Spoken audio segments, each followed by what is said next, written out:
Last time on Square Roots, we check out the studs on Buns of Steel Beach, open our basket of mystery ingredients and make a delicious snack, and reenact our favorite film, Ghost Ship. There's no way that nice John Ferryman is going to betray us, right? Hey, what's with this taut rope?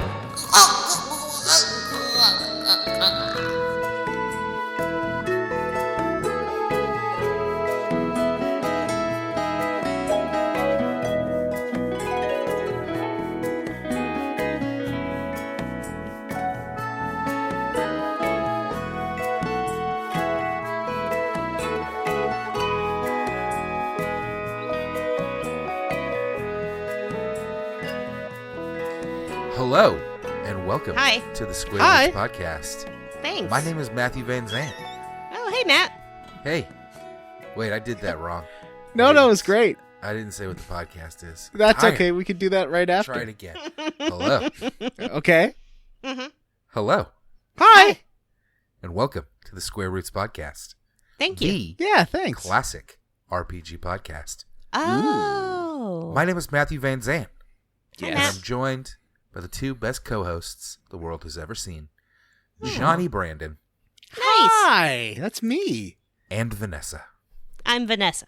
Square Roots is a classic RPG podcast where we play your very favorite RPGs, one chowker at a time.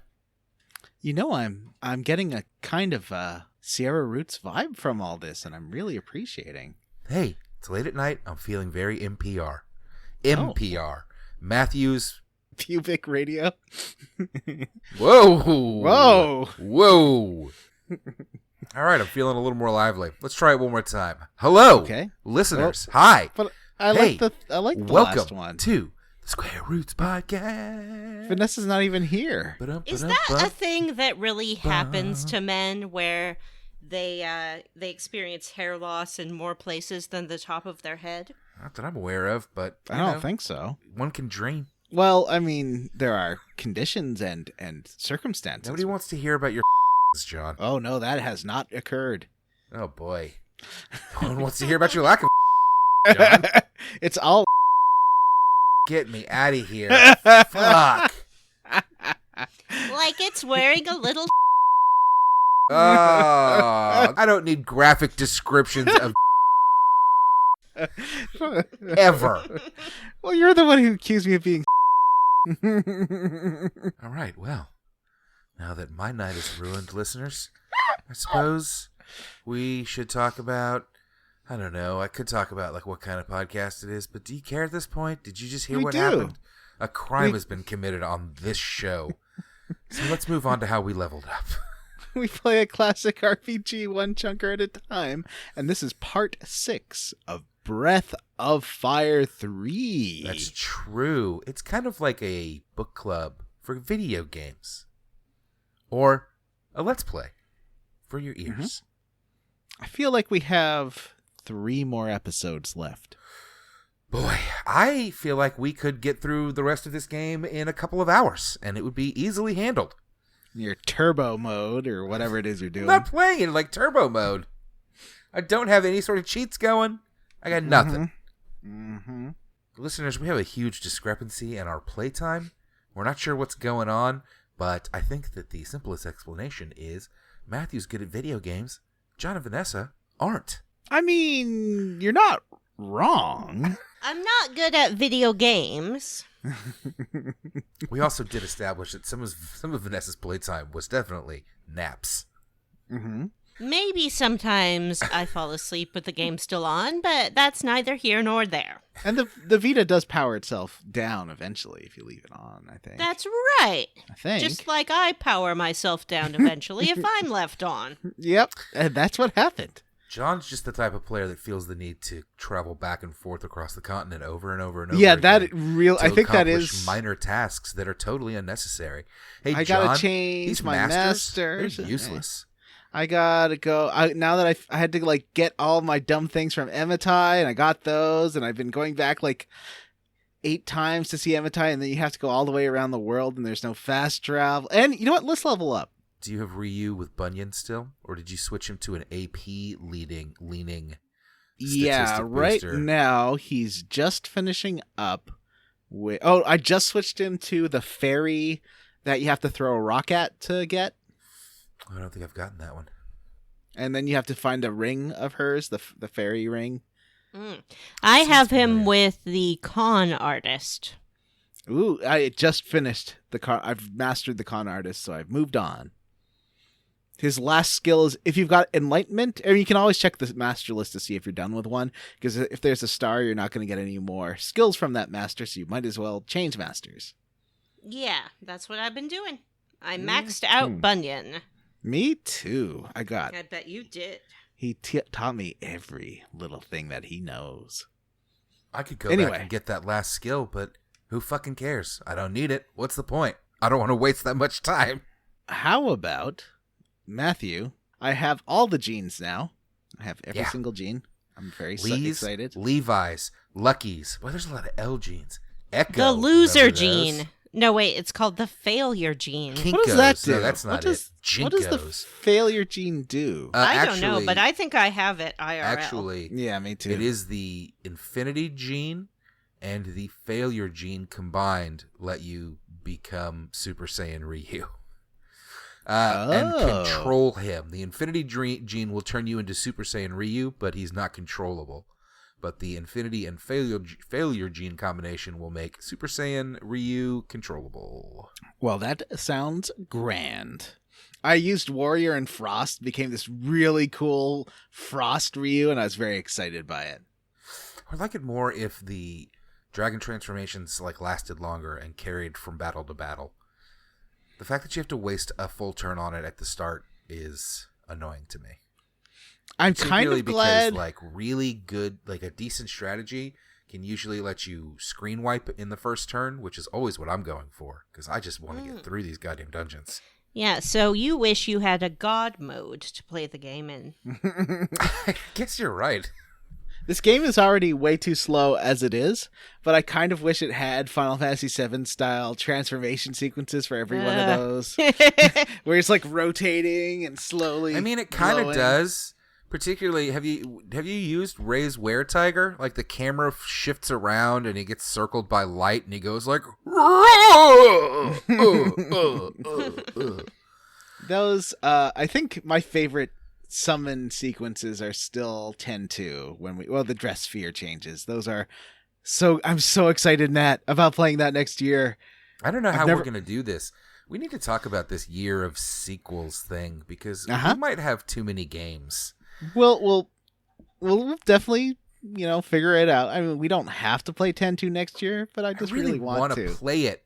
It's just that I feel like should play 7 when the remake comes out. I feel like we should play 8 when the remaster comes out. And it's how many Final Fantasies are we going to play? I think we're going to have to choose between 7 or 8 next year. Yeah, we'll probably choose 8 and then just wait for the second episode of 7 to be released. But we'll be I'll be 50. So, yeah, but 10-2 for sure. Oh boy, dress spheres. Anyway, Matthew. That's me. How did you level up? Did we do no Final Fantasies at all this year? Nope, not a single. That's crazy. Mm-hmm. Anyway, how did I level up? Oh boy. That's quite a question, John. That's quite the question that you've asked me. I don't know. What did I do Friday? Yeah, well, yes, a little. Yeah, of course. It's what I do before bed every night. How do you get to sleep? You don't wash your face before you go to bed? Jeez, John. Ladies and gentlemen, I'll let you guess what hand gestures he was making there. Anyway, get that body wash all over your face. How did I level up, you ask? Mm-hmm. I watched a movie called Invader Zim Enter the Florpus. The what? The Florpus. I don't want to enter the Florpist. For those unfamiliar, Invader Zim was a delightfully wacky and dark children's cartoon made by Nickelodeon back in the 2000s? Yeah. And it was weird, and it only lasted a couple of seasons. And for some reason, there's now a Netflix special of it, and it was good. It's enjoyable. It's got a lot of really neat animation tricks or like techniques used throughout. It's got that classic goofy humor that's that classic Invader Zim charm. I guess I watched it with my children. They liked it so much they watched it a second time the next day. Does it still have Gur? It sure does. It opens with like a 3-minute like anime sequence that looks really cool, that like sets up what's going on, and then it switches over to its normal kind of crummy, blocky animation style, and goes from there. It's got all them hits. Got now some if Gaz, got some tack, got some Zim, some Dib.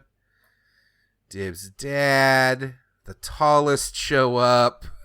Now, if you are between the age of 14 and 24, and only if you fit into that demographic, you should pick up and read Yonan Vasquez's indie comics, Johnny the Homicidal Maniac, and Squee, because they'll be very appealing to you.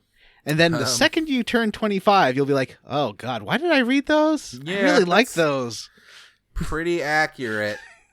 Invader Zim, much like Johnny the Homicidal Maniac and Squee, kind of something that creator made and then just kind of tapered off on.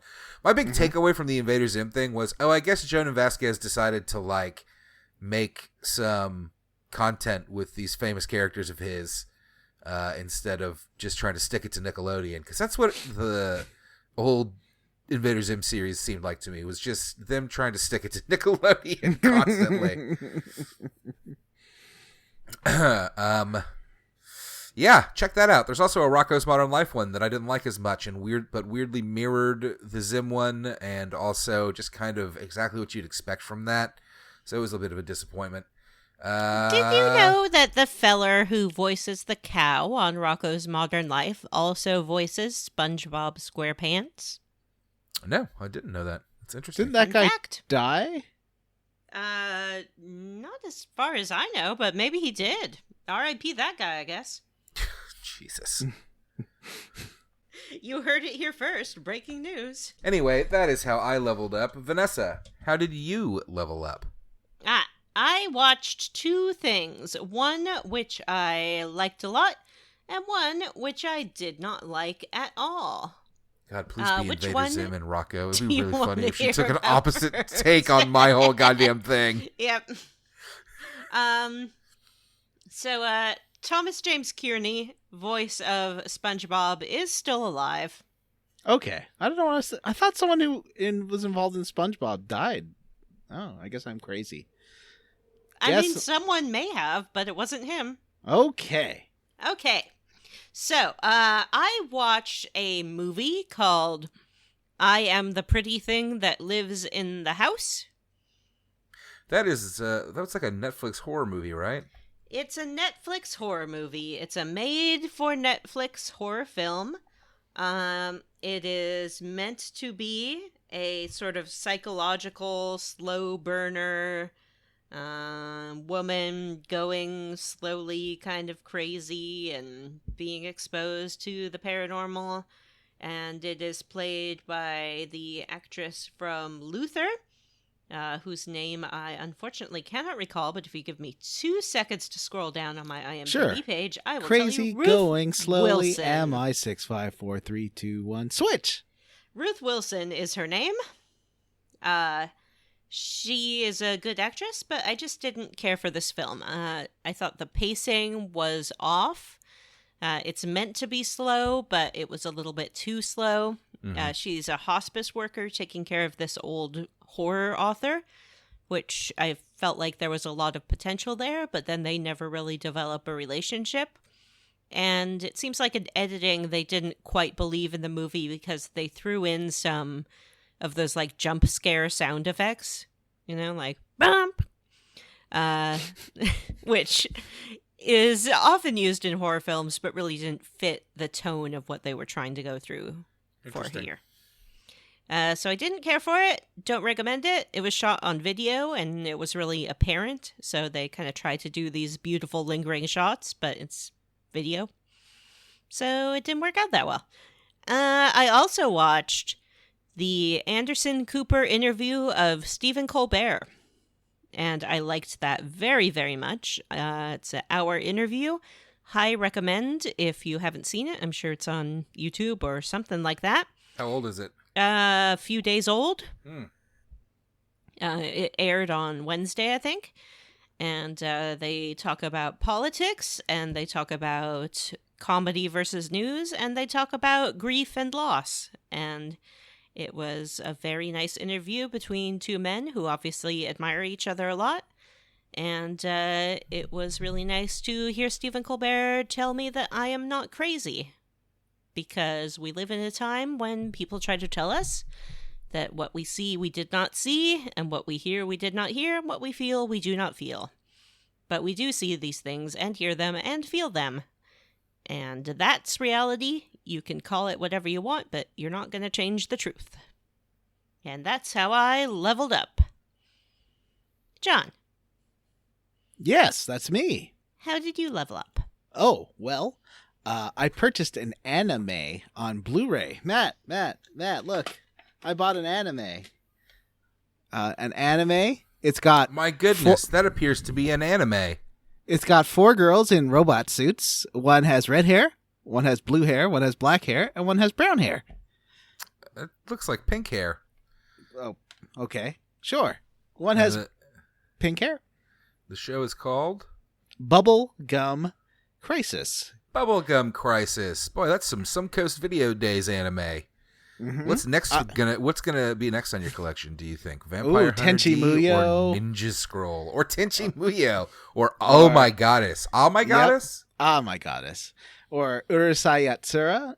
But I was taken. I heard on this podcast that I listened to called "What a Cartoon," part of the Talking Simpsons feed, about this anime, and it sounded very much up my alley because it's like.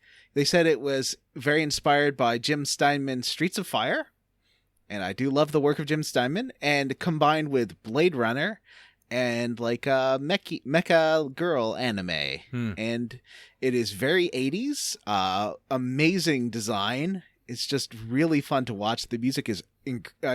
if you like that kind of Jim Steinman, like holding out for a hero kind of stuff, I think you'll like the music a lot in this. It's pretty great. And so I watched the first episode on YouTube. I actually haven't watched the Blu-ray yet because I'm holding out to watch it with my friend. So we will hang out and binge a few episodes of it. It's only 8 on the DVD, but the DVD was $35 Canadian, which is like 20-something American, which is a pretty good deal for that kind of thing. For a Blu-ray? Hey, not bad. Otherwise... I want to know all about what a Bubblegum Crisis is. Mm-hmm. Does this anime take place in a school? Is this going to be the result of too much chompy blowy bubbles, or like too much gum under the table? Apparently the game Snatcher by Hideo Kojima was very inspired by this anime. And I love the game Snatcher. Wow, that's something I've never heard of either. Snatcher? Being really sarcastic with you tonight, John. I'm sorry. We should totally play that's versus... so interesting, John. We should totally do a versus of Snatcher sometime because I think you'd really enjoy it, and I don't think it's something you'd normally play. It's like a visual novel, Sega CD. Oh well then, we'll jump right on that.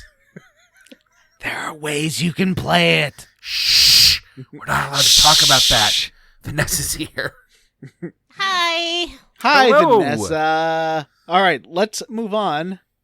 Are you ready to unfurl the quest log? Or to imagine the quest log's like a scroll, or is it like a book? It's a book. It's a book. Obviously. Okay. They're little diaries, and you can find them in your tent. And it also tells you all about all the masters, and lets you transfer skills. And nap. I use it a lot. I use it too. All right, so quest log time. Quest log. If you remember last time, we went through a series. Oh, Vanessa, now that you are caught up, Yeah. what did you think of that escalating series of mini games? Yeah, I hated it. Yeah, me too. I think that was bad.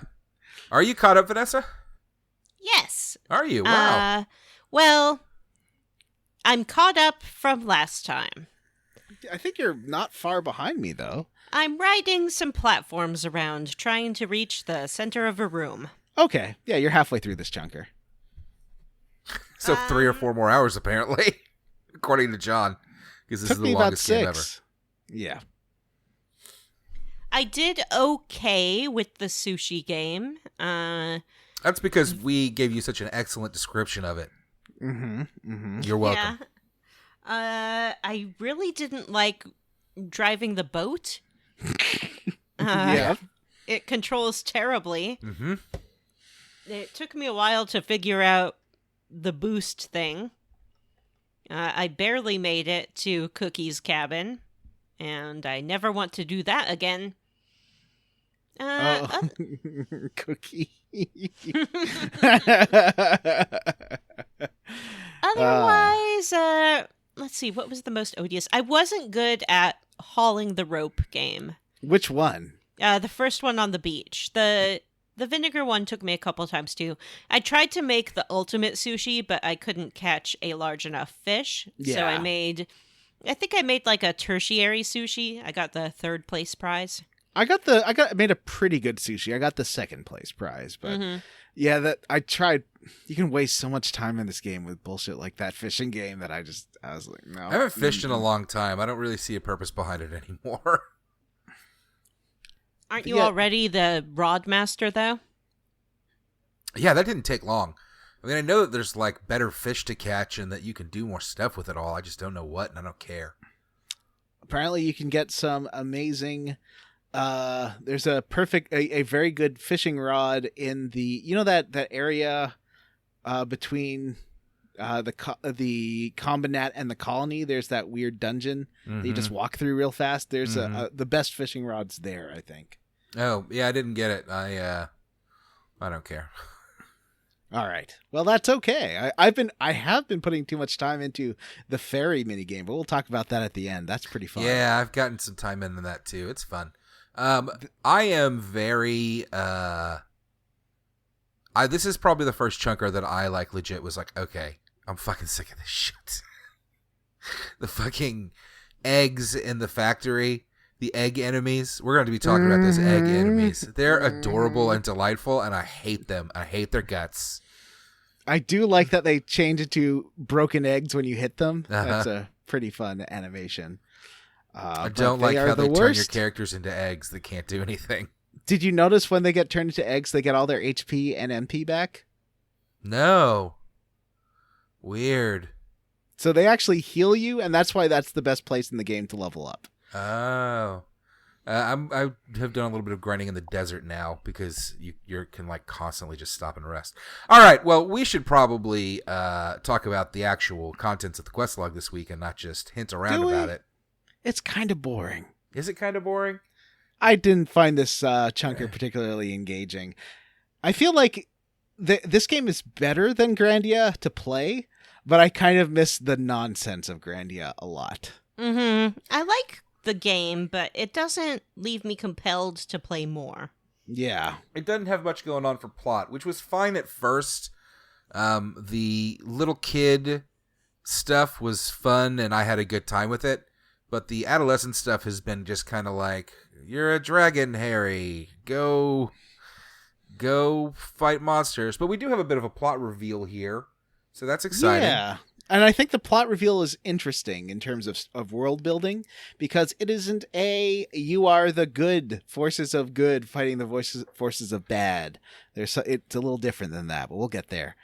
So Combinat. Now, everyone that I've been reading up on the game. Everyone kind of says that Combinat's interesting because everyone's kind of zombies there, but I didn't get that vibe.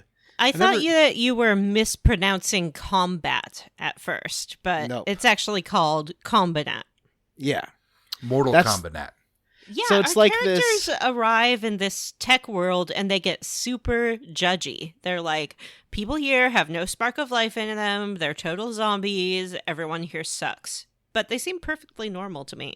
Yeah. I mean, you know how it's sort of like that movie about the robots and everyone's fat on the ship but pretty happy. But then the robot's like, no, you can't be fat and happy. You have to go be farmers on Earth. I'm going to go crash the ship into Earth so you can be farmers and not float in chairs. Yes, Yeah, that Wall-E. one. I was just thinking about that the other day because I was thinking about how fitness and being thin is such a sign of luxury in our society now because we all work stationary jobs. So if you have the time and the resources to access workout facilities and be in shape, then it's a real status thing. And Wall-E never really addressed how people with a whole bunch of time on their hands on this cruise ship would probably engage in fitness in that sort of social competitive way, rather than Right. becoming fat and immobile. Right. Floating in chairs. Yeah, Yeah. but they were And then happy. the fit people would get all judgy and awful with the fat people, and there would be like a split, and then it would be like a fascist thing with like the thins in control. I think that was an episode of Black Mirror. Yeah, Do you remember that one? It was, yeah. Yeah, I don't with actually watch that show much. the grumble guts or whatever they were calling. Yeah, the guy on the bike. Yeah. So the Commandant, this is just like the dock that we arrive on, right? I didn't notice anything weird about it. I don't know what you're talking about, zombies. Like it just seemed like people. They seemed to have be the same as the other side of the ocean. They were like, we don't know what's going on. We just collect Yep. this stuff. Why were they so much worse than the townspeople of McNeil, who are kind of assholes? Why are they better? I don't know. I don't know. ask said they you. were better. I don't know what you're talking about. The Momo, they're like, everyone here seems like zombies. Mm-hmm. Hold your judgment for a second there, Momo. Yeah, just because they're not rabbit girls with pigtails, they're Just because probably they're fine. just because their dads don't have an entire pornographic library. Maybe that's what keeps people active, is needing to transport and organize all your pornography. That makes sense. And in Combat, it's all digital. Did anyone talk to the malfunctioning robot? You only Yeah, I get didn't one give it the chance right at this. I didn't give it the right answer either. And why? Come on, game. Come on. Is it only one chance? That's a bummer. You want? Maybe if you leave the city and come back, but I think it's only one chance. You get a weapon. I didn't give the right answer. Did you, Vanessa? I don't remember talking to someone who asked me a question. What is Ooh. this now? There's a malfunctioning robot that's going like, woo woo woo woo woo woo woo woo woo woo. And if you say voo goo goo ubidia, it'll give you a good weapon for Momo. No, I didn't find it. I'll look for it the next time I'm there. It's like, one of them floaty ones that problem. explodes, Yeah. like the worker bot you'll meet in the factory. Okay. Looks like that one. The worker bot. Actually, I like that puzzle. That was like the one puzzle I liked in this chunker. Oh no, I like the satellite dish too. That was pretty fun. It's had some decent puzzles. It was Yeah. Better than last time. Not as many mini games. Sure.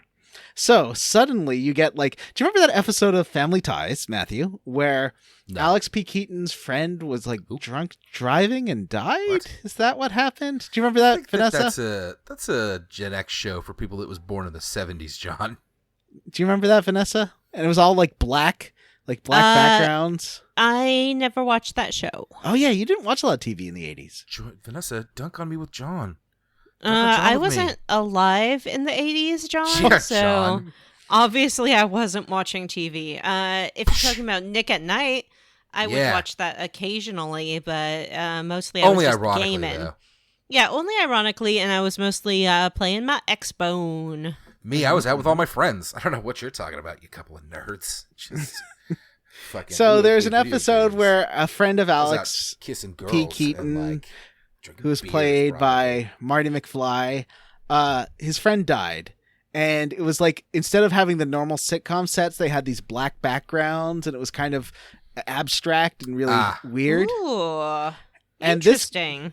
This game suddenly does that, where it's Ray is thinking about what he's doing and why he's there, and then a ghost version of himself comes Oh, out, yes.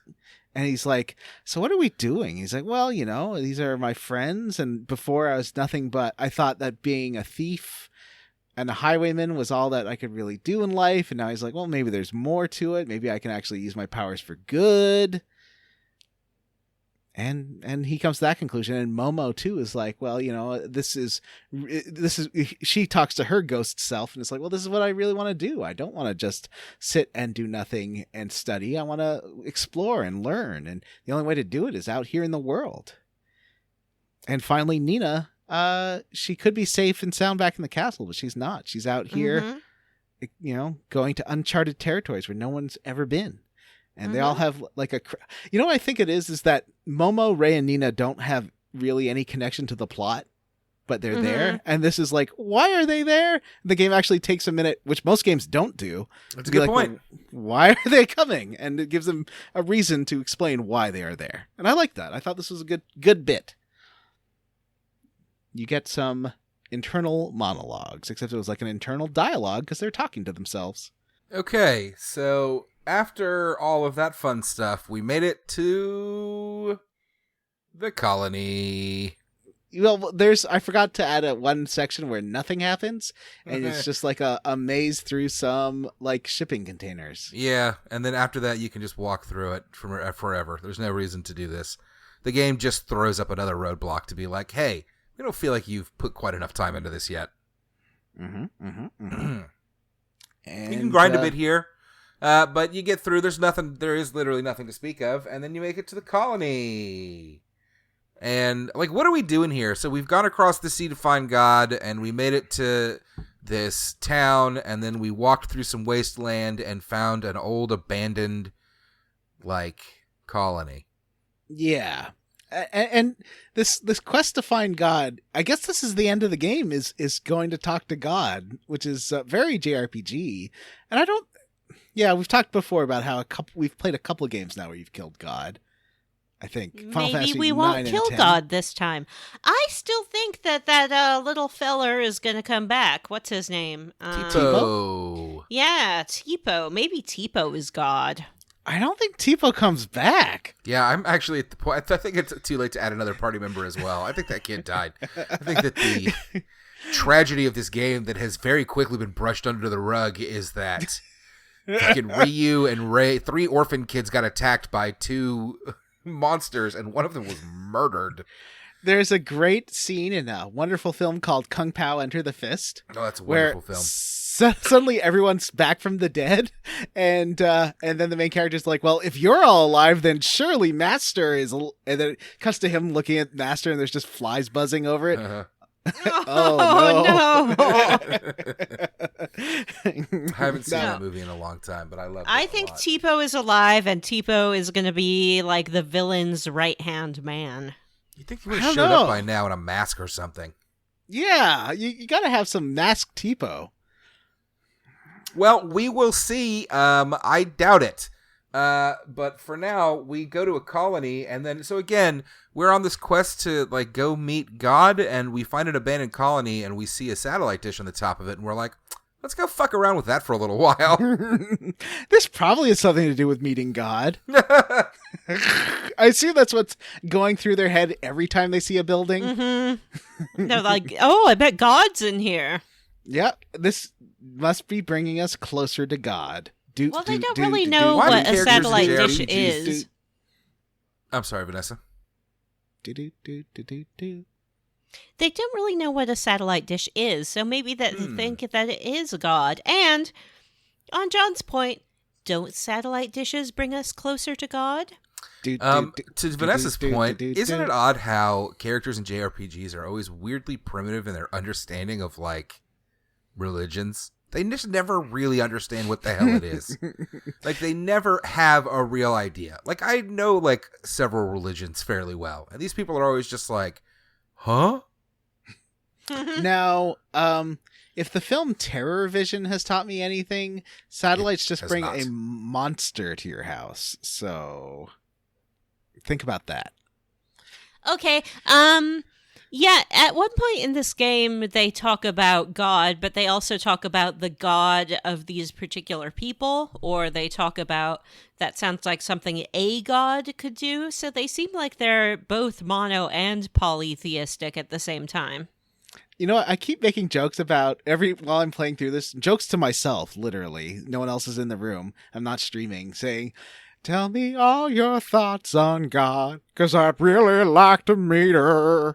Except it seems like the her is accurate.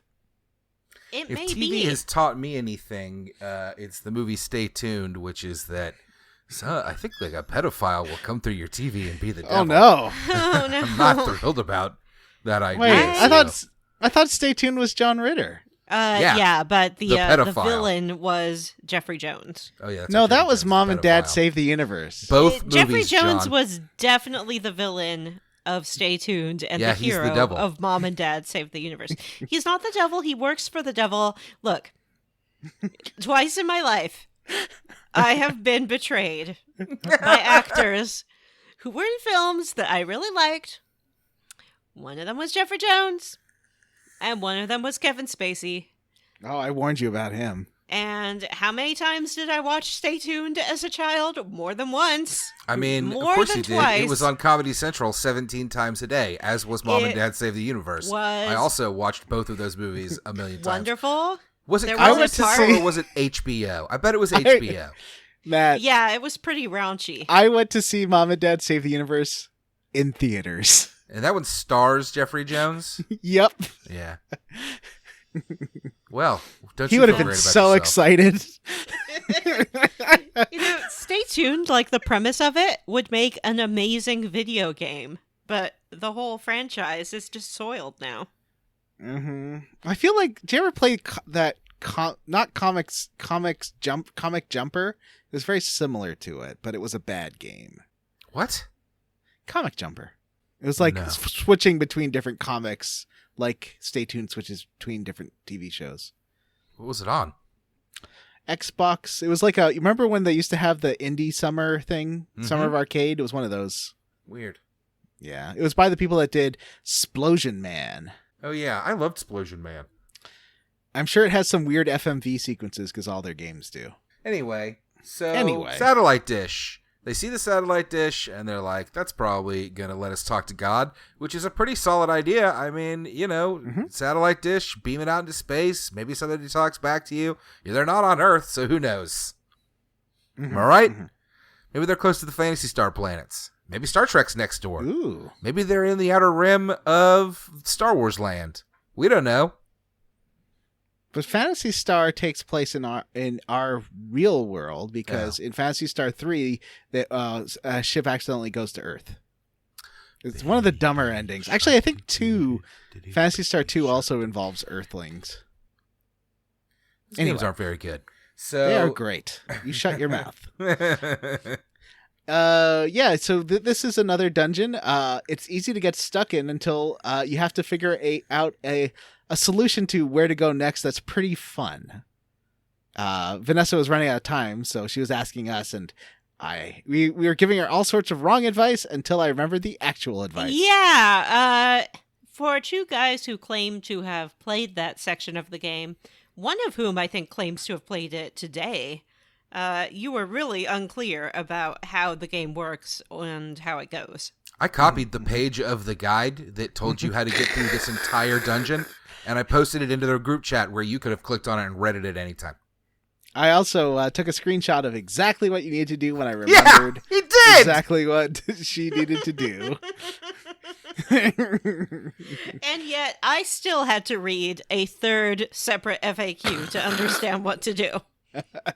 So it's got one of them teleporters, like what you went through in the castle, and the point you find a key up on the satellite dish at the top, and you have to go figure out a way to get into the lab below this colony, and the only way is to jump through a glass ceiling.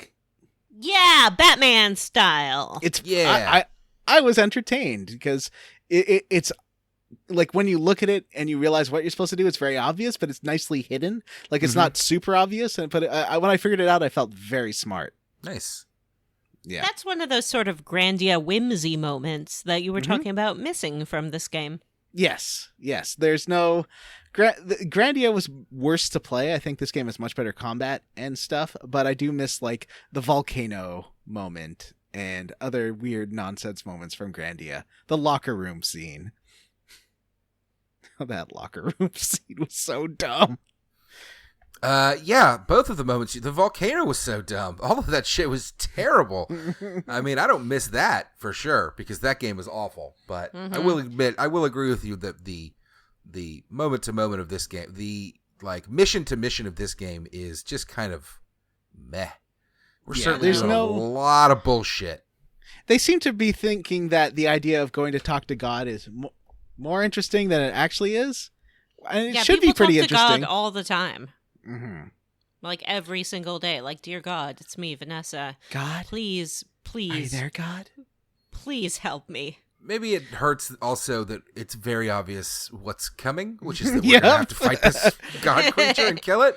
Yep. Because Life video is games, a so mystery. you just kind of trumpet along through some cliches to get to the cliche ending. Which is unfortunate because it looks great and it plays pretty well. It feels like home. thunder. Is that right? Did I get it right? Yes. So then there's a reflection puzzle. I'd say, is this the third most common puzzle in an RPG after slidey tile puzzle, Tower of Hanoi, and then I feel like reflection is the one after? What do you think, Vanessa? Repeat that, please. Most common puzzles, I think slidey tile puzzle. Oh, yeah. Where you're like trying to make a picture or something out of sliding tiles. Mm-hmm. And then there is Tower of Hanoi. Mm-hmm. And then there is this one, which is reflecting light beams to hit a point. Yeah, very common. I would say that more common than slidey tile puzzle is illuminate tile puzzle. Where you walk across them and have to light up a pattern or get them all lit the same color or something. I feel like we may have seen one of those in every single game we've played. There's also pushy block puzzle to make a path across a room. Pushy block puzzle, so common. Mm-hmm. I don't like pushy block puzzle. I think that's my least. Well, Tower of Hanoi is really annoying. Yeah, What's you Tower seem of to Hanoi? hate Tower of Hanoi. It's so easy. It's the one where you have like the 3 things on one column and you move them to another column. It's in every BioWare game. It's a literal baby's game. You can buy a game with like 5 plastic rings and 3 pegs, and the baby moves them around. I don't think the baby has to go by the moves that you need to go by in this. But anyway, I just don't like that game. So you get using the key that you got upstairs, you turn on the dish, and you now can you're like, well, we might as well try and figure out where this goes. Maybe it leads us to God. It does not lead you to God. It leads you to Steel Beach. Mm-hmm. Yay, we're back across the ocean. Did anybody immediately go over to the Junktown docks to where the boat was waiting and go talk to Zig? Because he's like, No. What are you doing here? Don't worry about it. Where do you want to go? I didn't do that. That's a good idea. Good old Zig. That's pretty funny. He's the best. Thirsty boy. Mm-hmm. I am a thirsty boy, and Zig is thirsty for Zig. Well, as soon as I aligned that antenna, I got party wiped, so it looks like I'll be doing that tower again. Oh no! Oh, that's a bummer. Yeah. Oh, what killed you? I've never managed to get party wiped. One of those gentlemen with the book. Oh yeah, the misers. Ooh. Yeah. I finally got that. You know that skill influence? People keep Yes. telling us about it. The one that you need to control Ray when he's in were-tiger form. I finally got that. It took me like half an hour. I figured out what I was doing wrong, though. I was using Ray as a were-tiger a lot, and I didn't need influence. Like, he still attacks the bad guys. No, I had him attack my party. It was really annoying. Wow. I think it depends on the length of time he's a were-tiger. Like, for a Maybe. couple turns, he'll be okay, but then he goes tiger crazy. But then boss goblins are the ones that use influence. I think what I was doing wrong was Ryu had all his skills max. I think you can only have 12 skills at once, so you can't learn anything if his thing is full. Oh. And then there's in your skill screen in the menu, not at camp. You can for free take skills out of your skill list and then use your skill links to put them into other people's lists, so you can move skills around. Like I gave Lava Blast to Ladyface Nina because I wanted her to have a better fire area of attack spell. Ooh, did you know that you can get one of those just by leveling her up? No. Well, you should level her up. I mean, she's almost 30 now. I think she's 29 or I something. think she gets, I'm not sure what it's called, but she gets it at like 34, 35, and it's like a fire and wind. It's that simoon, but it's an area of attack. It's really nice. Great. It's really great. Yeah, I want to get more attack spells for her because, especially in the factory coming up, you really need magic because they aren't very vulnerable to physical attacks. It's kind of annoying. There's those air bomber things that are really annoying. Yeah, they are. So you decide to hop on this teleporter, and it takes you back to Steel Beach, and then there's a cute little cutscene where you have to run and follow Honey out of the freighter that you're in. The one that's crashed up on the shore. That was real. The one where you find parts in earlier.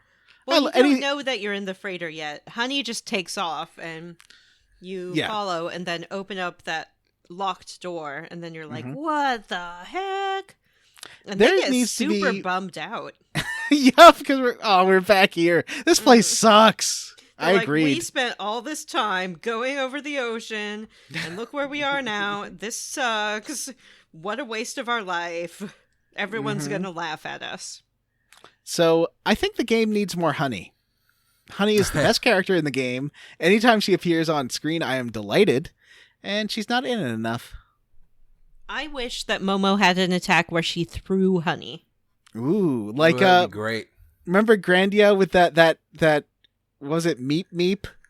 What was it called? The thing that was burrowed into the little girl's head? Oh yeah. that living bow? Yeah, or like butterfly thing. Yeah. That's right. Or Lulu Sue, in Final it was Fantasy X Sue's- has her little dolls that she... Yes. Yes, Sue's... there's an episode title we did where it's about that thing eating dead bodies, and I can't remember what it's called. It's like We're delightful individuals. So anyway, it turns out we're back at Steel Beach, which is super exciting. And there's, surprise, surprise, another satellite dish. So we're like, well, let's fix it.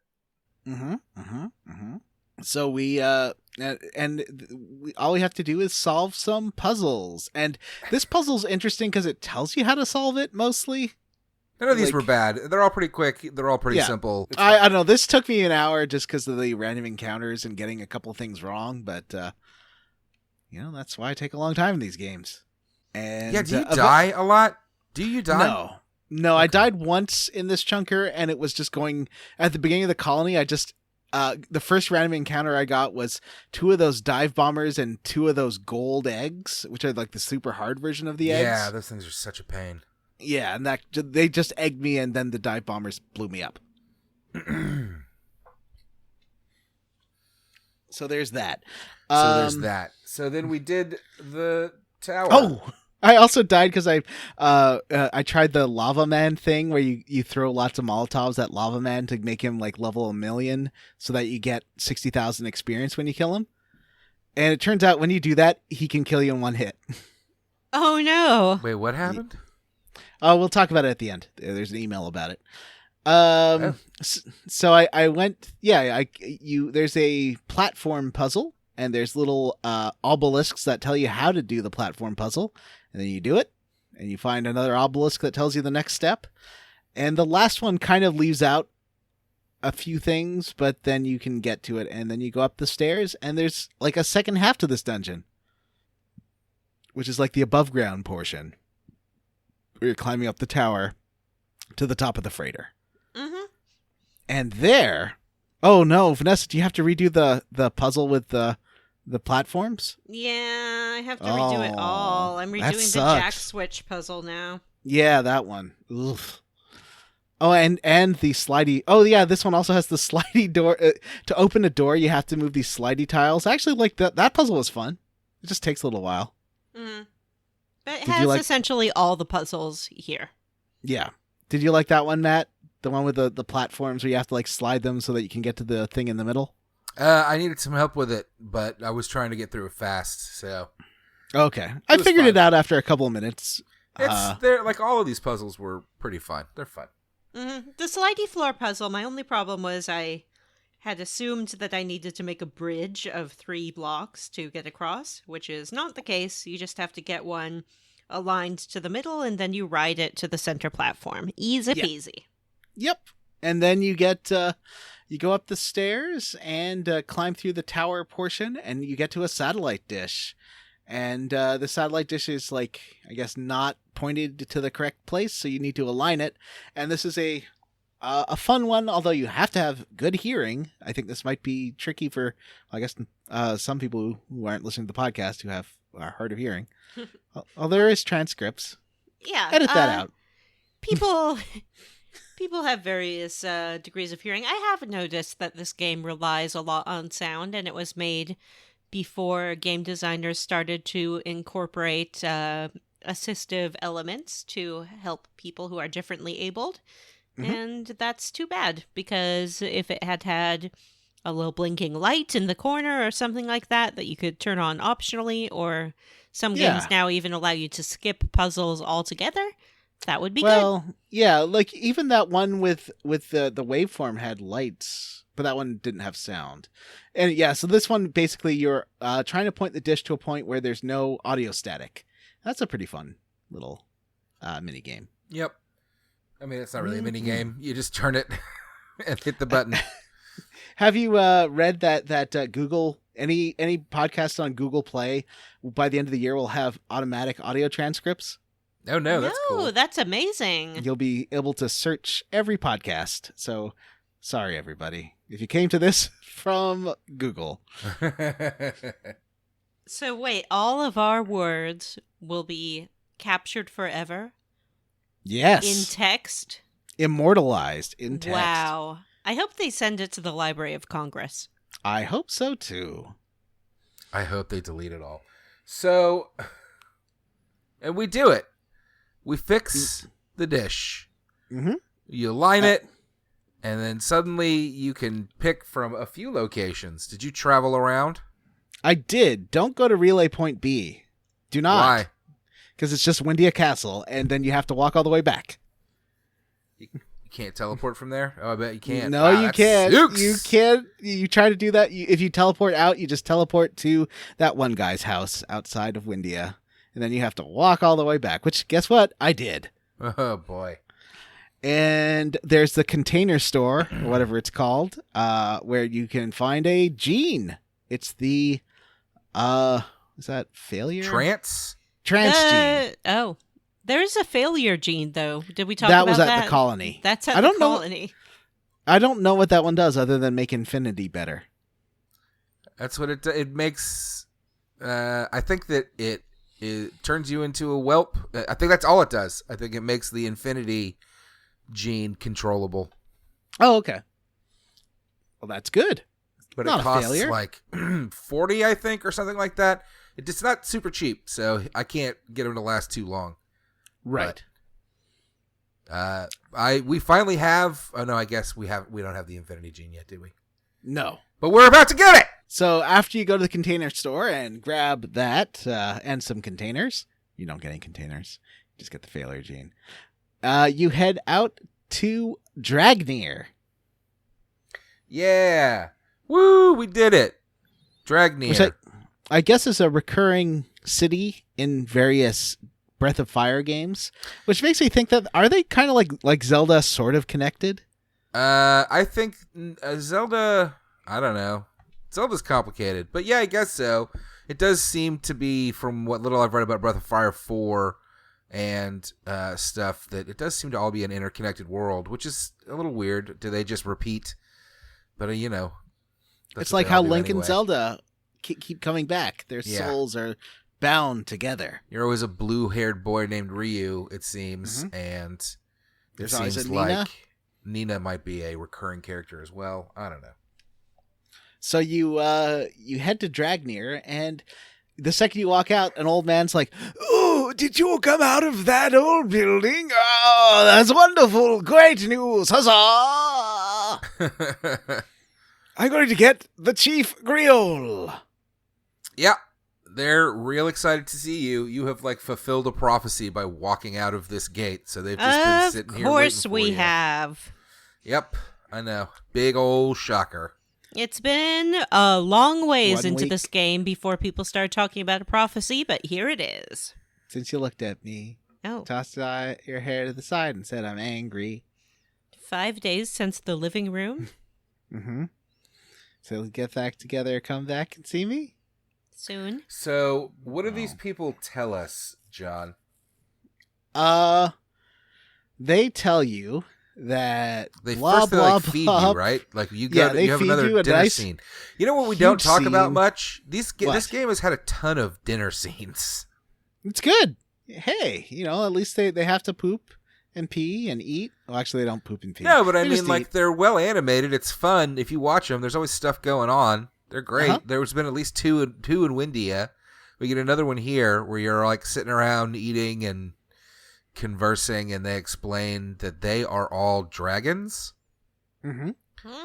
They Wow. all. But they- I don't know, John. You go. You tell. You say. Yeah, basically to hide from the forces of Myria, who is the god that you are after, they have changed into human and given up their abilities. So they no longer can transform into dragons. And they've been waiting here because some of the dragons that didn't go to Dragnir buried themselves deep underground with their child. And that is how you were born. And so there's a prophecy that one of these will come back. I don't like prophecies in games.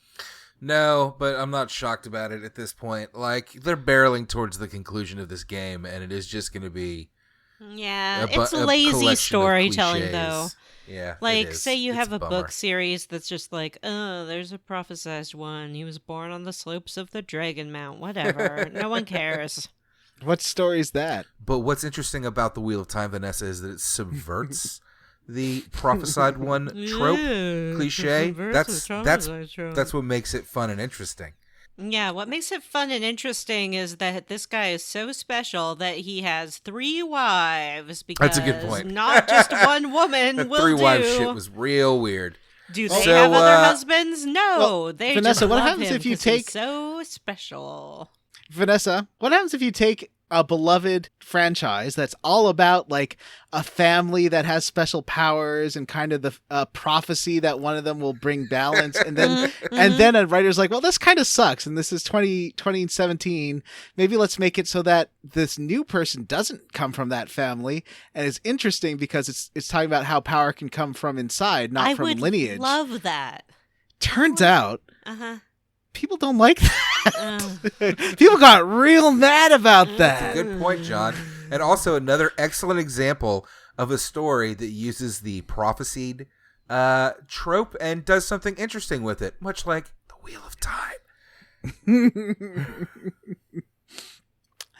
That was kind of my favorite thing about. she's not related to the powerful man. How can she have power if she's not related to the Emperor powerful Palpatine, man? what are you doing here? And why are you mad about this movie?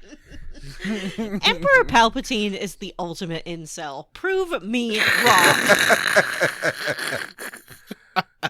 So, Sheev. Sheev, yes. Let's address him by his proper name. Sheev the Incel. Now I'm that they're a like, nice guy. Girls So don't they say- like a nice guy. the only way to really. I work hard in the Senate, and what do I get for it? Nothing. Just a bunch of roasties that will reject me anyways. Oh, God. Just fucking... Women only want Jedis because they work out all day. I've got myself into a position of power through hard work, and do they recognize it? No! Your rebel friends You're are starting to sound a judgmental lot bitches. like Cobra Commander. Oh, don't Google this. I want Did Sheev y'all- the Incel written on my tombstone. That's the best thing we've come up with in 3 seasons. Did y'all ever listen to that Reply All episode about the incel community? Yes. It was really, really interesting. Mm-hmm. Because I think that's where I've heard where the term roasties was. I don't think I'd heard that before. Roasty. Oh, God. Yeah. Jedis are a bunch of chads. Anyway. So, Breath of Fire. Yeah. So they tell you that they want to. Oh, speaking of weird dudes, they tell you they want you to go talk to Jono. That's right. We get some fun sexual harassment. We Oh, get some God. fun, like, But- I don't know, racism, speciesism, or just general shittiness. Oh yeah, this goes places, Vanessa. You will like. no. I don't know if you'll like this. Maybe it's good that I got party wiped. So, the Griel says, go talk to Jono. He'll sort of give you the backstory of what's going on. And you have to go through this well. And you go through this well and you pass by this really cool mural, which is the one at the beginning of the game in the title screen. Yeah, it's really long and cool, and it shows a blue-haired boy and a person with wings fighting a demon god monster. Well, it's like a weird Hydra monster and then like a glowing lady at the end. What could it be implying? I just don't know. I like how that mural starts with a beefy boy butt. It's like the first thing is Oh. beefy boy butt and then keeps going. And so you walk past the mural and you find this old man, kind of a slim old man. Like they really draw for a tiny sprite. You get that he's like a toothless old guy. It's a really Yeah. cute little sprite. Yeah. He starts sitting. What would you call that? Like Dalai Lama style? I don't want to draw a broad Sitting with his ethnic legs caricature. crossed on a mat. Yes. And he is very happy to see you finally. He starts telling you about how the Brood War started. You might have a lot of questions about it. But he tells you a bit of the backstory that like this conflict's been going on for a long time, even longer than the Great War. Yeah. Tell us, Johnny. Oh, that's about it. That has been going on longer than the Great War. And he's like, well, before I tell you more, I want to talk to the Guardian. And That's our little gargoyle friend. yeah, and Gar's like comes up to talk to him, and he's like, "All right, Gar.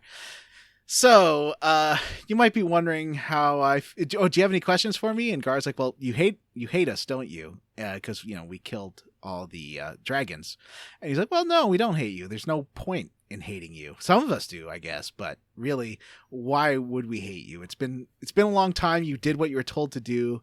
You did what you thought was right, even if it turns out that it was fear of our strength. So no, we don't hate you. It's just we're disappointed in you, Gar." Oh, that's even No, worse. he didn't say that. And then he says, "Okay, it was fun talking to you, Gar. Now I want to talk to a pretty girl." Oh no. So Yep. I was like, so I got my party changed. So you have to go back upstairs every time to swap characters. Yeah, it's I annoying. grabbed what's her face? Momo, Nina. Momo Pico. and Nina. Momo Bunyan. and Nina. You walked all the way back to Bunyan to try to recruit him to come back. Hey, if I wanted to talk to someone pretty, it would be Bunyan. That's You right. should have or taken the Zig. onion. Or that criminal mastermind guy. Anyway, so I dragged What the girls. if you used Pico and you went to talk to him and he thought it was a girl? Like, what if that was a secret just thing in this game? So you talk to, or if you try to bring Momo to him, he's like, "I said a pretty girl." Really? Oh, my God. That's not nice. He's just not into. He's not into Momo. It has to be Nina. He's well, to not, be fair, Momo have snouts. so She has a cute little bunny nose. She, I think, has like a literal snout like a big dog type thing. I think she has a cute little bunny nose. go down. If you want to Hi, go down, Porky. go down. She was just coming down from the bed. All right. Yeah. So he wants to talk to Nina because he only wants to talk to hot human girls who still seems to have wings or something going on. Yeah, I think she has actual wings.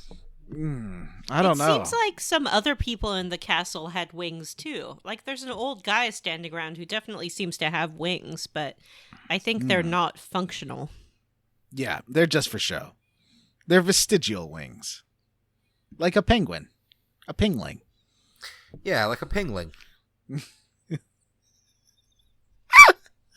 That A pingling? video, What's that? that video just gets me every time. That's the one where Doctor Strange can't say penguins. Oh, right.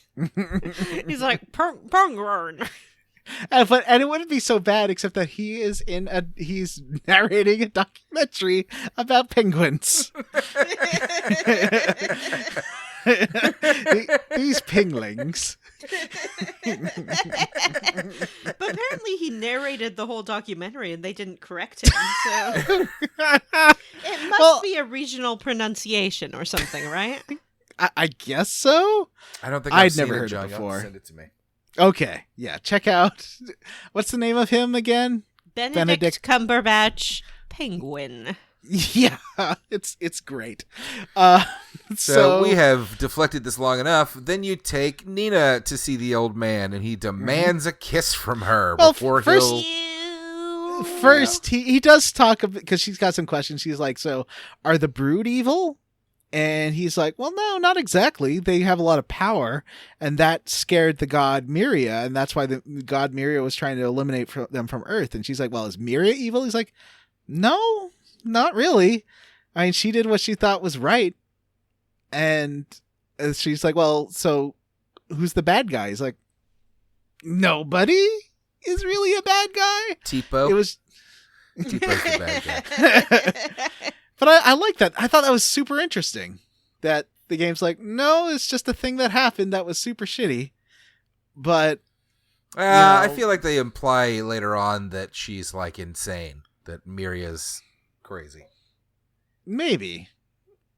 But it seems like Myria might not be as bad as you think. So is the woman, do you think, okay, this is conjecture at this point in the game. Do you think the woman who is appearing to you in those visions, is that your mom or is that Myria?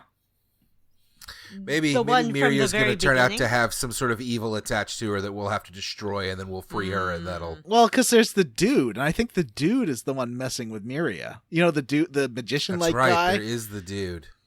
So I think Myria keeps trying to... There's a woman who keeps trying to stop things and stop you from killing Gar, if you remember. And I think that's Myria. That's my guess. It could be Deus, but I think no, she was blonde, and Deus had brown hair. Yeah. It's not Deus. So I feel like she's not a bad guy. Yeah, I think it's Tipo. I agree. I think that magician that you're seeing in your dreams is future Tipo. Makes God, sense. that actually would work. I hate this game. Let's go. So he talks to Gar. Then he so kisses finally, Nina. He demands to kiss Nina. And so Nina's like, oh, do I really have to kiss him? And you have two options. One is I think one is something like, no, you don't have to, and the other is like, well, do what you feel is right. And so I told her to do what she felt is right, and she kissed him. Oh. Well, at least I gave her I was like, it's your choice. That's fine. No, that's what people say when they want you to do the thing, and you're like, do I really have to do this? And they're like, look, you know what's right, and you know what the right thing to do is, so... I don't make out with this old man. This is just a cult dedicating to bringing young ladies to this cult leader. So that he can smooch, so that they'll smooch him. So she gave him a little peck on the cheek, and he was happy. And there's a cute little heart animation when she did it. I liked it. And then he turns into a giant dragon. And yeah, he's like, okay, well, I think he even says, you've probably guessed this part, but we're going to have to fight, and you're going to have to kill me. Yeah. Oh, just like before. You have to take the power. Yes. For some reason, you have to fight, and I won't let you turn into a dragon because that's too easy. You are going to fight me without your dragon power. I've sealed off this room. And then, like, you see every wall turns into a green glowy wall for a second. It's pretty neat. Yeah, except then you couldn't fight this boss that has like 6,000 HP in dragon form. So it was just, let's do 100 damage at a time for 30 minutes. Yeah. That was my experience anyway. I did about 2,000 damage with super combo, which I wow. learned from Bunyan. I haven't used that. I did like 400 at every turn with that, and then another like 200 from the other two. Oh wow, yeah, I used double blow a lot, and that was getting me 300 to 400 a turn. 350-ish, I think, a turn. That's not bad. Yeah, I guess. So I hear the sounds. Oh, there's the dish again. Okay, well, Vanessa figures that out. I hope she's recording this. I hope she's putting it in the microphone so that we can just leave it in the episode. Because I will. Yeah, that wasn't quite right. Let me try again. Do you want to keep reading? No. Do you want to align the antenna? Yes.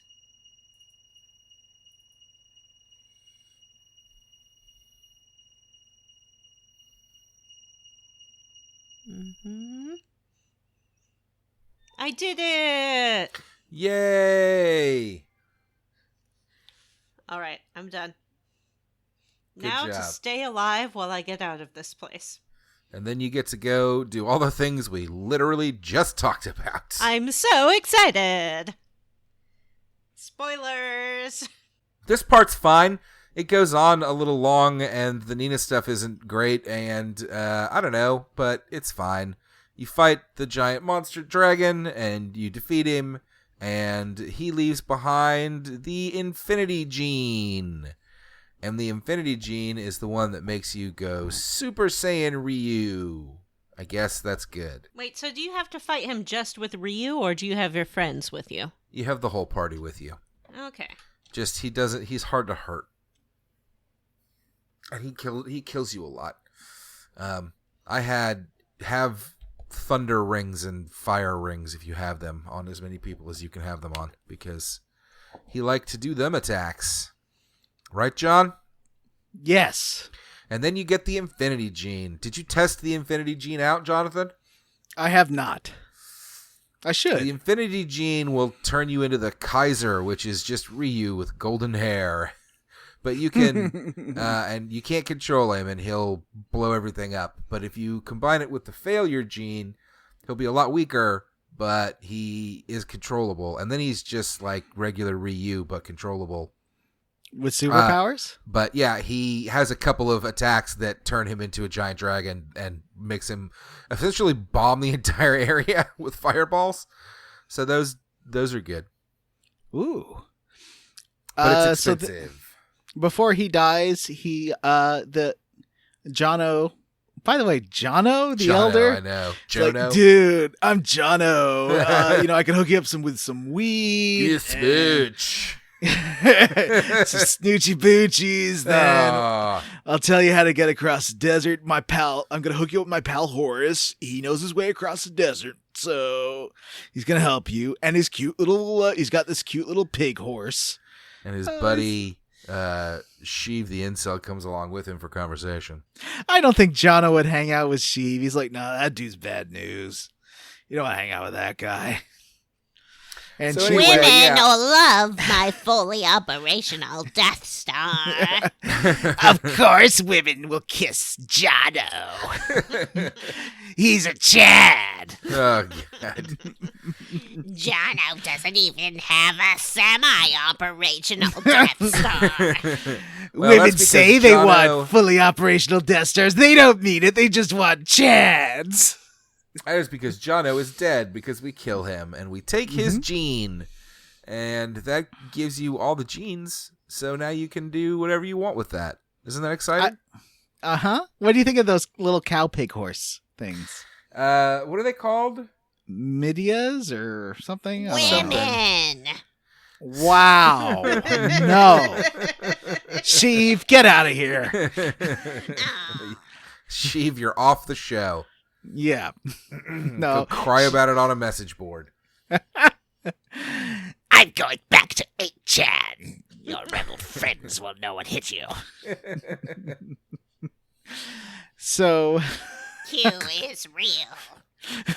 So the Jono's dead. You leave the well, the underground, whatever the hell it is, and Horus is out there, and he tells you, "Hey, I'll help. I'll take you through the desert." And he's got a little cow pig with him, and they're cute, I guess. They're your friends. You can talk to them. And you go to the on the way to the desert, you have to go through this factory. This factory is a bit of a maze. There is some good stuff in here. You can find a good spear for Gar. You can find a good fist for Pico. Pico does not need weapons. God, if they force me to use him at some point, I will be I don't think they do. I do not think they do. I never use Pico. I was running out of time here, so I looked at a guide to do the worker bot puzzle. Although I'm sure it didn't look super hard. I just was like, I don't have time. So I did the worker bot puzzle. And, and there's some puzzles involving turning off, running through these two platforms in time that I didn't get was a timing. I thought it was a switch puzzle, but it's a timing puzzle to get over these two platforms to get to the worker bot. Yeah. So, I don't know. This is just another mini dungeon in a long line of mini dungeons in this game. I think this is what really is dragging this game out, is that they just drop in 3 to 4 mini dungeons in between each major plot development, and they all take an hour. So, but this one is fine. You zip through it, and you get out, and you come upon the worker desert. bot. That worker bot was fun. I know, but you're going to talk about that in the bullshit minigame corner. No, it's not really a minigame. It's just a puzzle. Oh. And it's, you tell it to pull switches, and it moves where you move and does what you do. It's pretty fun. Anyways, robot, do what you do. So you get out of the factory, and then you're brought to the desert, and Horus will explain how to get through it next time. And that's Bullshit it. Mini we made it to the desert. I can't believe it. Matt. Yes, do you still Jonathan. need fairies?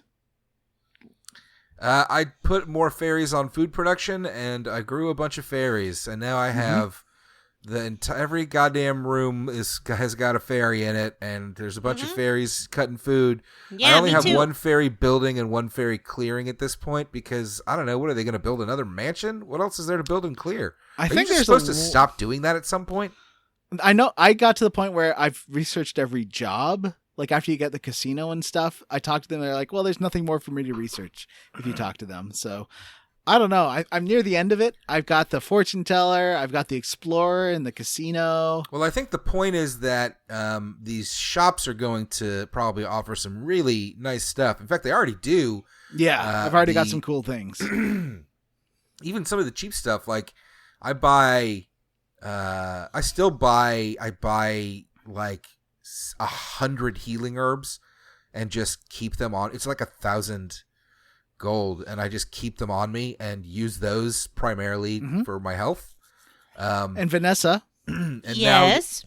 now I can get beef jerkies from the fairies for like the same price, and they do like 3 times as much healing or twice as much. It's pretty great. 3 times. Yeah. Or 2.5. There's an item you can buy after you get the store set up in the fairy village that reduces combat encounters.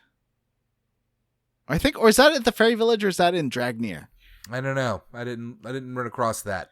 It might be in the fairy village then. Eventually. I got an inn set up, and I switched it around so it was the first room, so it's the closest one. And it's only, I think, 10 gold, and it's an inn, which, that is the one thing that I do find myself needing a lot needing sometimes, is an inn to clear a death penalty on health. Yeah. So this fairy game I like it. It reminds me of the ones in Yakuza. The later Yakuza games have lots of mini games like this. I like it too. Yeah. So thumbs up to the fairy game.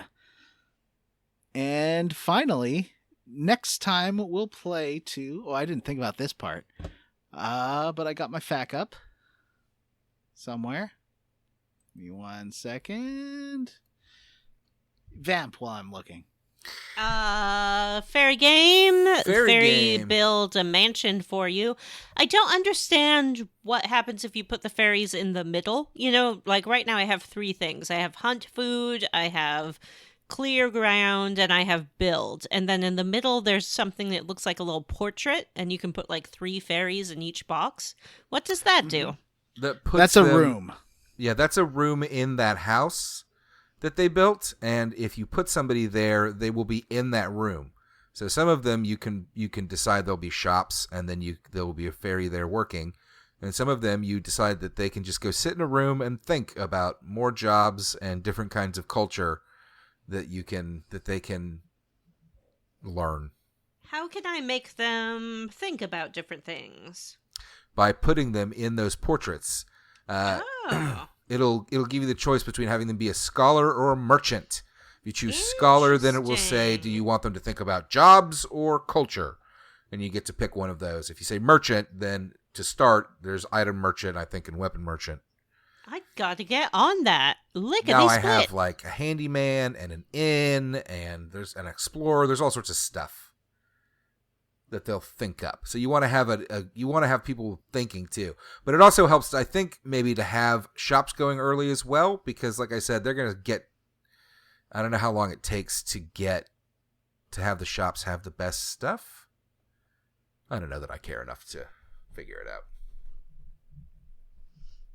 Well, I'll figure it out because it's my favorite part of the game. Yay.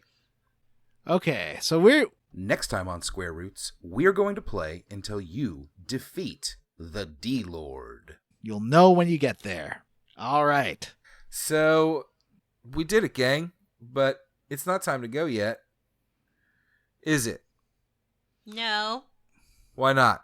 because we haven't talked about what we're squarely against. Oh, yeah. That's Oh, not yeah. on here again. Oh, Somebody's trying to ditch a segment. You know, if you don't want to do it, just say so. It's fine.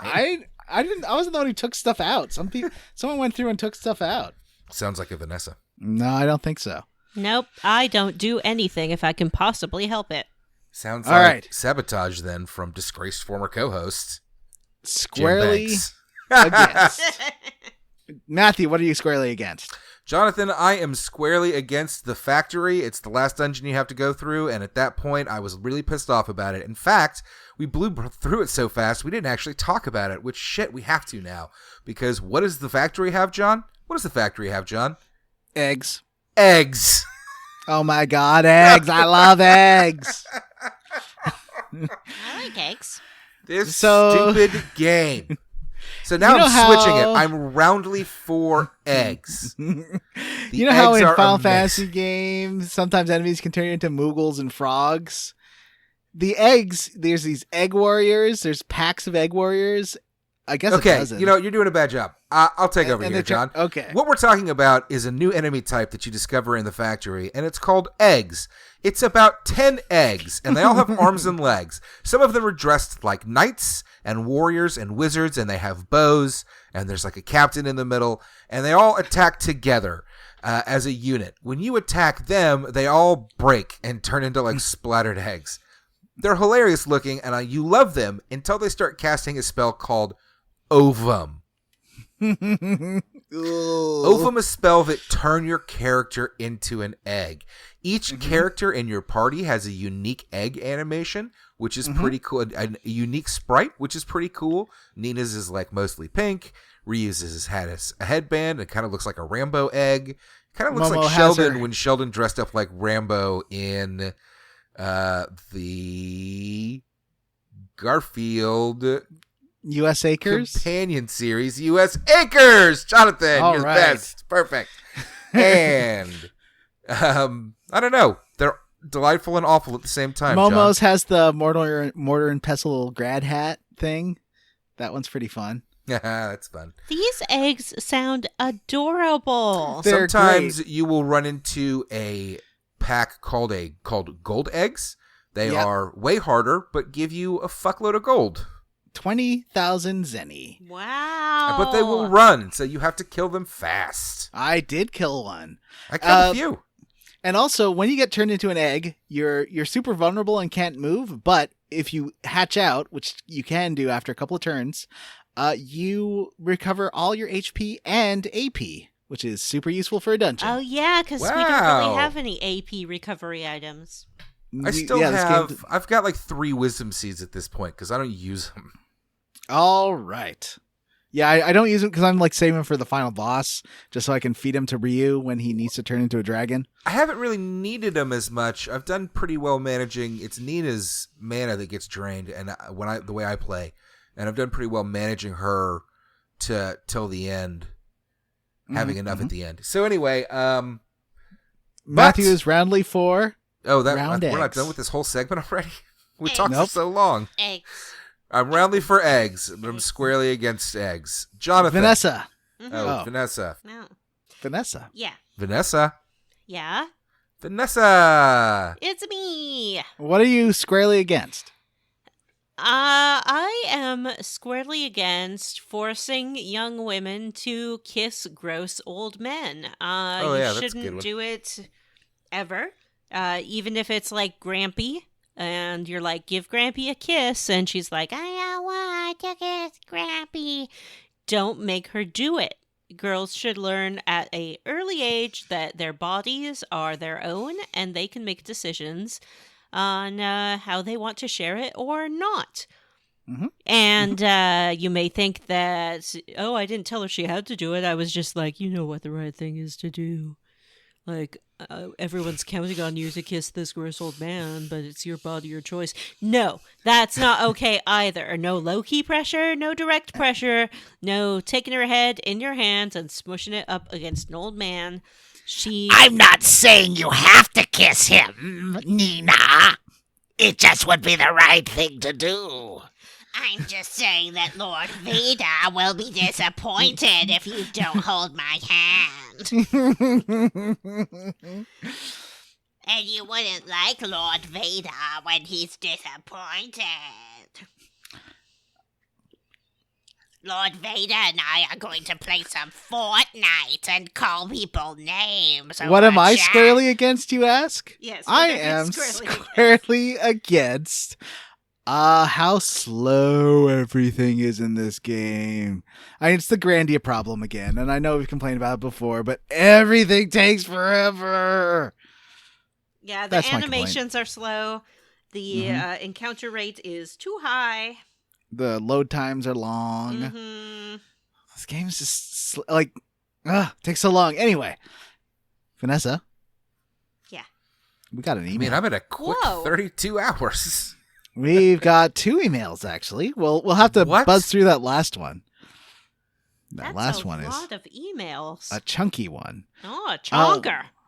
Do you want to read the first email? Yeah. Okay. Hello. My name Hello. is Josh. You might remember me from the Square Roots podcast group for smart, cool, very attractive people. I do. Perhaps you remember me from when I sent you all the creepy Kefka mask I or do. Johnny's Dave hood. I do.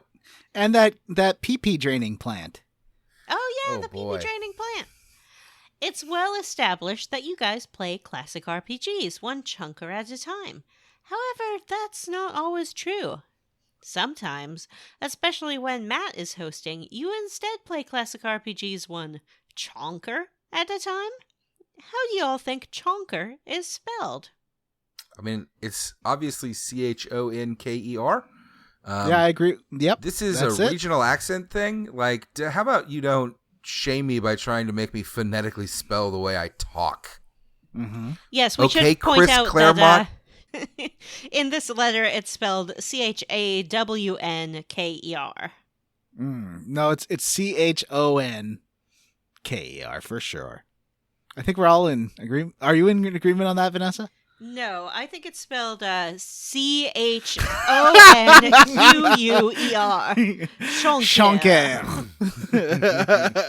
Well, that's how I'll be saying it from now on. So go ahead and Shonker. write that spelling down as your preferred pronunciation, or for your preferred spelling for One Shonker. chonker at a time. All right. Email 2. I think I'll read this pretty fast. Dear Jim, he's not here. John, Matt, and Vanessa, I apologize ahead of time for the long email. Ooh. I've been listening to Square Roots since early this year. I want to thank you for this awesome podcast. Funnily enough, I initially found out about you because of your Rogue Galaxy series.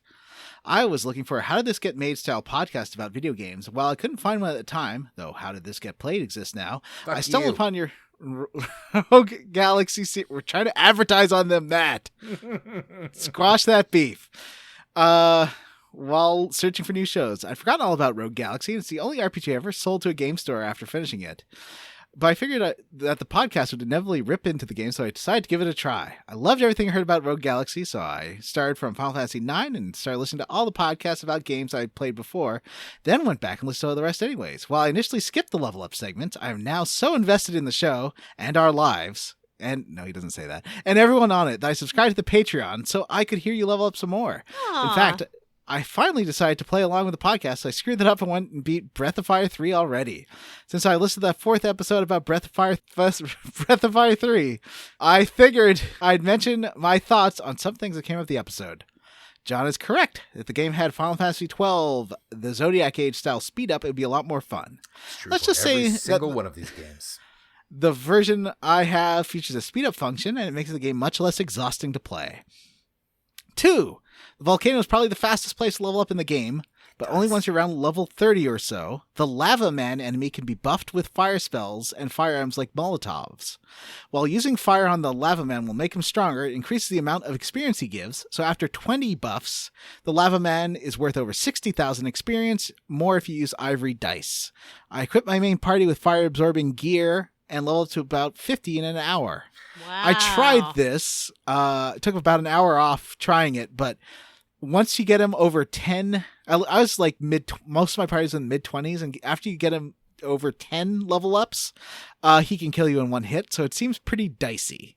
But does the amount of experience increase with each buff that you give him, though? Like, what if you halved that for now and just gave yourself... It's still, like, after 5, it's hard. Like, it becomes I think there's some spells you can cast to keep your people alive. Get it? Like, if you use 4, do you still get enough experience that it's like makes it it's easy like, to? With 4, it's about 500 each, so it's not quite enough. You can get that much just from the dungeon that we just did. Yeah. But I don't know. I want to mess with it some more. I think maybe in a couple more levels it'll be easy enough to do. But right now it's so hard after a certain amount of experience. Maybe there's some other stuff you can do to like slow them or something. The Fairy Village minigame is weird, but worth figuring out. We sort of talked about that. If you get the casino or exploration job for fairies, both of these can be used to get some of the best items in the game. Yay!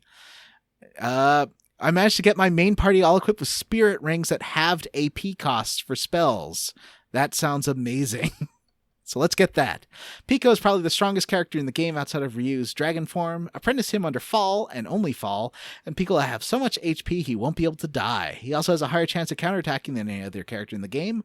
Put your party in attack formation, put Pico at the front, and he'll take all the damage, but he has too much HP to die.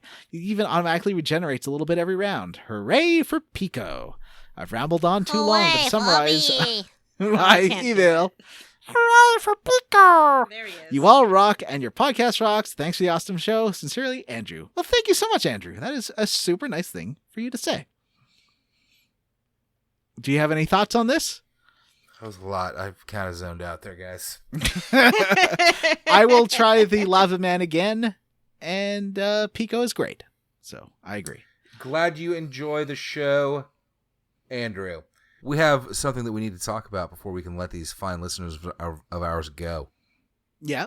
And that's the Patreon. Listeners, if you go to patreon.com/SquareRootsPodcast, you can find the Square Roots Patreon, where we Patreon stuff for patronies. Mm-hmm. Patron. Mm-hmm. Patreon. John, why don't you tell me a little bit about the Patreon? Well, for $3 whole a month, you get access to all our bonus episodes. Just $3? That's a steal at twice the price. What was the last bonus episode we released? The last one we released was on Spider-Man. Was that August 1st or July 31st? I don't July know what's 31st. what anymore. I don't know One what's of what my anymore. fairies is named Scat. Oh. Yeah, one of mine is Hi, like Vanessa. Papa or something. There's some good ones. I also have one named Mr. Q. This month we are doing one on a game that I still haven't played yet. Detroit Become Human. I gotta put some time into that this week. Yeah, me That'll too. be my actually. project. This will be a good week for it. Hopefully, it's not too long. Vanessa, how long is Detroit Become Human? Maybe 10 hours, 15 Oh, hours, no. something like that. No, Oh, no. maybe I'm misremembering. How long is it? I played it over 2 days, I think, so it's not very long. Detroit Become Human. 11 and a half hours. Okay, so yeah, 10 hours. I was pretty That close. sounds fine. Yeah, we can do it. So if you want to hear that, do that. And what happens at the $5 level? At the $5 level, you get to vote on upcoming games. Like our next game's going to be a Votorama. That's right. And the vote is going on right now. So if you want to participate, hop over to patreon.com/SquareRootsPodcast. We have 8 games on the list that are being voted for right now. The poll runs until, I believe, 8 days left from the release of this episode that you're listening to right now. And the list of games are Pokemon Red, Blue, or Yellow, Deus Ex, Suikoden, Vagrant Story, Vampire the Masquerade Bloodlines, Golden Sun, Lost Odyssey, and Baldur's Gate. It's a real heated race with Suikoden currently in the lead, but Vampire the Masquerade Bloodlines trailing super close behind. So if you want to get in on this vote, head to patreon.com/SquareRootsPodcast and join the $5 tier of the Square Roots Patreon. One of the benefits of being a patron is that we give a shout out to you at the end of the episode, and we're going to do that right now. I would like to thank our good friends Jonathan Ellsworth, Ward Childress, Stu Skeel, Label Sack, Rusty Kamada, Naked Orphans is not a good way to start an RPG, Gregory, George Brady, Corroded Commode Abode, Golden Deer Professor, how dare you, Bobby Midkiff, Aaron Bachman, Patrick W. Bears, House Black Eagles for Life, that's right, David Shook, Ashley T., Megan Sullivan, Tom, D. Jethro, Robert T., Brody Toy, Bree Girth, Tracy Tanoff, Andy Best, Carson Clark, Florian, Jonas Kramer, Benjamin Avner, James Hotstetler, Cameron Shoei, Gaping Holes Hungry for Chrism. No. How dare you? How dare you? That is a joke sir I or made madam. a couple of episodes ago. When you had to shove Chrism into those hungry holes, Yeah, remember? the gaping hole is hungry for Chrism. Yeah. A ghost that doesn't know he's a ghost. Interesting concept. I do feel like I've encountered that somewhere before.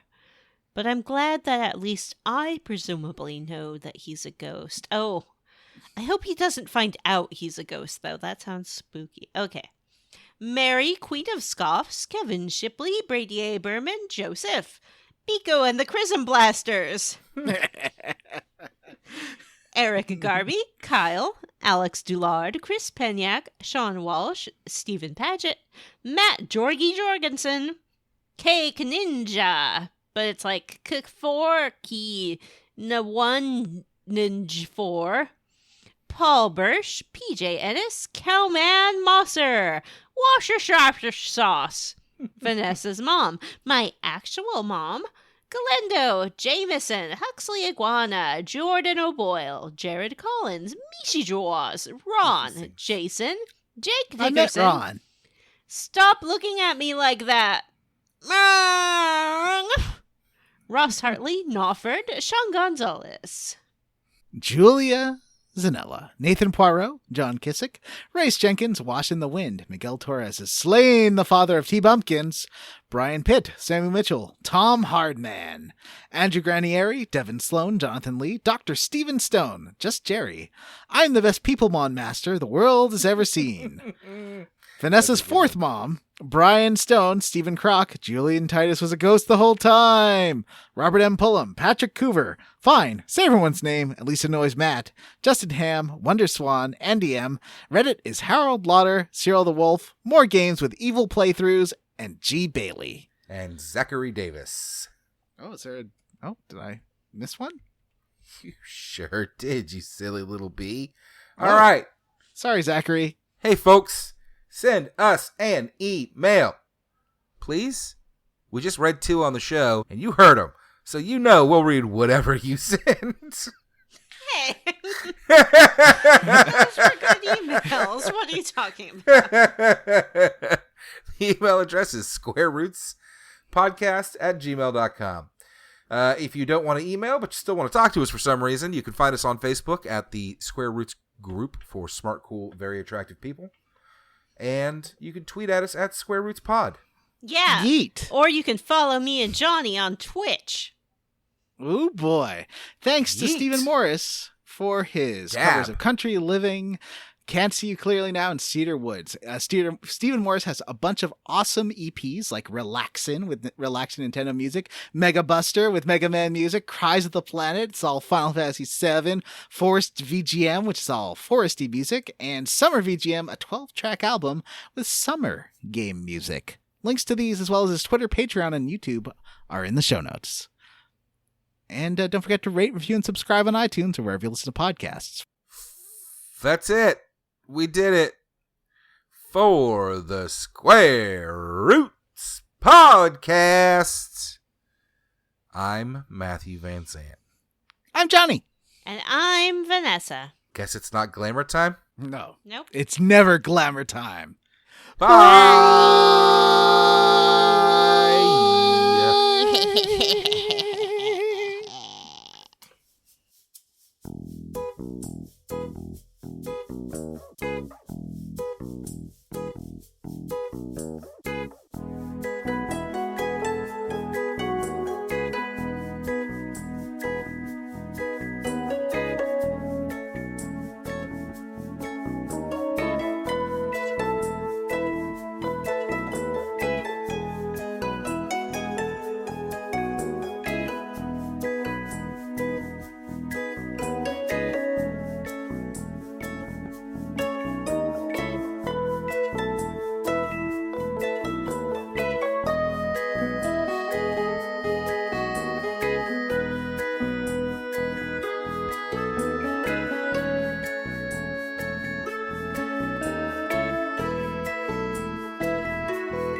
So I have a problem where this game is telling me that I have to listen to the sound of the antenna for when Was it makes that the wasn't least this noise.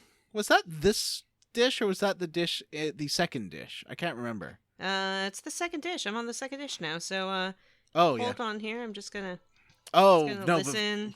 Vanessa's at the second dish right now. Oh, at the colony, there is the reflection puzzle, which is pretty fun.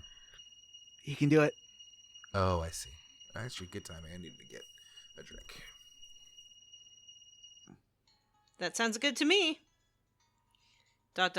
Nothing happened. Oh, That doesn't appear to be the right angle. Okay, let's try one more you time. might need. You want no interference. I and it's really like I'd put on headphones for this actually. If you're gonna do it's it. that sensitive? Yeah, it's like you can hear a tiny little bit. It's not right. There's a point where there's just none.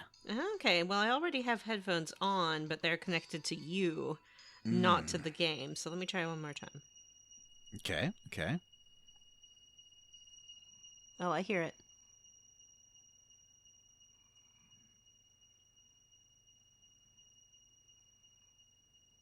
Let me try that.